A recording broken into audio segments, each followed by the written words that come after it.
Question de Monsieur Gérard Leseul à Monsieur le ministre de la Santé et de la Prévention. La parole est à Monsieur Gérard Leseul. Merci madame la présidente. Madame la ministre, chers collègues, chaque année, de nombreux patients bénéficient d'une transfusion sanguine dans le cadre d'une intervention chirurgicale, et cela grâce au don du sang effectué. Ainsi, grâce aux dons, les personnes qui en ont besoin sont soignées directement via la transfusion sanguine ou indirectement par l'utilisation des médicaments dérivés du sang issus du don du plasma. Chaque année, l'établissement français du sang alerte sur le manque de donneurs et sur le risque de pénurie des produits sanguins en certaines périodes de l'année. Nous devons d'ailleurs saluer notre modèle national du don gratuit, mais nous le savons, l'EFS a globalement besoin de 10 000 dons par jour. Malgré des avancées notables ces dernières années, avec notamment l'ouverture du don du sang aux hommes homosexuels depuis le 16 mars 2022, les critères d'accès aux dons restent restrictifs. Et c'est tout particulièrement le cas pour ceux qui ont bénéficié d'une transfusion sanguine une fois dans leur vie, à la naissance ou lors d'un accident ou d'une intervention chirurgicale, et qui sont de fait définitivement exclus du don sur la base de ce critère.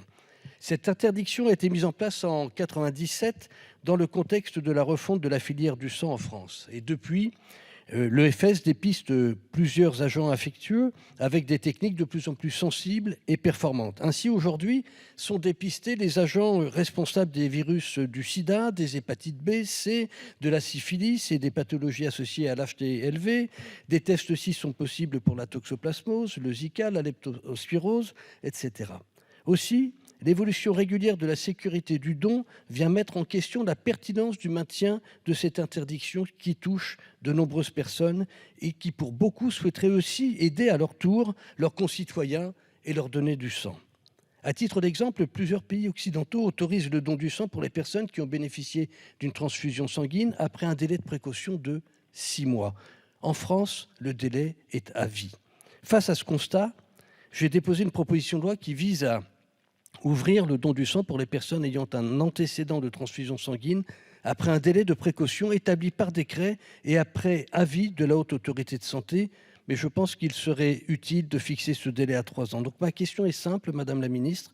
Quelle est votre expertise et la position du gouvernement sur cette proposition d'ouverture du don du sang pour les personnes qui ont subi une fois dans leur vie une transfusion sanguine? Je vous remercie. Je vous remercie. La parole est à Madame la ministre déléguée chargée de l'organisation territoriale et des professions de santé. Merci Madame la Présidente. Monsieur le député Leseul, vous m'interrogez sur l'exclusion définitive du don du sang de toute personne ayant bénéficié d'une transfusion. Tout d'abord, permettez-moi de saluer votre engagement sur ce sujet. Nous avions d'ailleurs eu des échanges riches sur les critères du don du sang lors des débats sur la loi de bioéthique. Il est sain et légitime que nous nous interrogions collectivement des pratiques qui peuvent parfois apparaître comme discriminantes et dépassées, sans pour autant remettre en cause la nécessité de protéger le donneur ou le receveur du don du sang. Vous le soulignez, depuis septembre 1997, les personnes ayant subi une transfusion sanguine ne sont pas éligibles pour donner leur sang. Cette interdiction répond avant tout à un principe de précaution visant à protéger, en l'état actuel des connaissances médicales, la santé des patients receveurs. Le principal risque reconnu, encouru, étant de favoriser l'apparition d'une nouvelle infection dangereuse pour l'homme après une mutation due à des passages successifs d'un individu à un autre.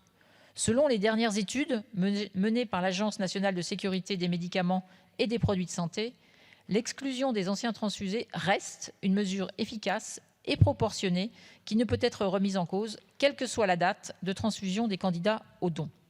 En conséquence, le ministère de la Santé maintient à ce stade l'interdiction opposée aux transfusés sanguins de donner leur sang.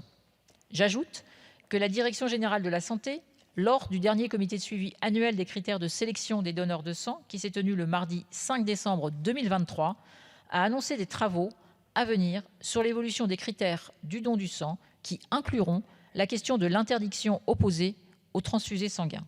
Je ne manquerai pas de vous tenir informé de l'évolution de ce dossier. Je vous remercie. La parole est à Monsieur Gérard Leseul. Merci Madame la Présidente. Madame la Ministre, merci de cette réponse. Je ne suis pas certain que l'interdiction soit proportionnée, comme vous l'avez expliqué. Néanmoins, j'entends qu'il y a des travaux qui sont engagés. Est-ce que vous pourriez me donner quelques précisions sur le calendrier de ces travaux afin que nous puissions avancer rapidement sur cette question? Je pense que ça fait de très nombreuses années que nous aurions dû réouvrir le dossier. Je vous propose, et nous en avons déjà discuté ensemble, de le réouvrir sérieusement, mais dans un calendrier, on va dire, raisonnable. Je vous remercie de votre réponse. Je vous remercie. Madame la ministre. Vous savez, j'aime pas prendre des engagements que je ne serais pas en mesure de tenir. L'engagement que je prends devant vous, les travaux ayant rouvert le 5 décembre, c'est-à-dire la semaine dernière, c'est d'abord de vous répondre par écrit et ensuite de vous tenir vraiment informé de l'évolution de ces travaux et peut-être même de vous y associer lorsque ces travaux seront ouverts, j'allais dire, aux personnes extérieures de la Direction générale de la santé. Monsieur Le Seul. Je vous remercie de cette invitation, Madame la Ministre. Je vous remercie.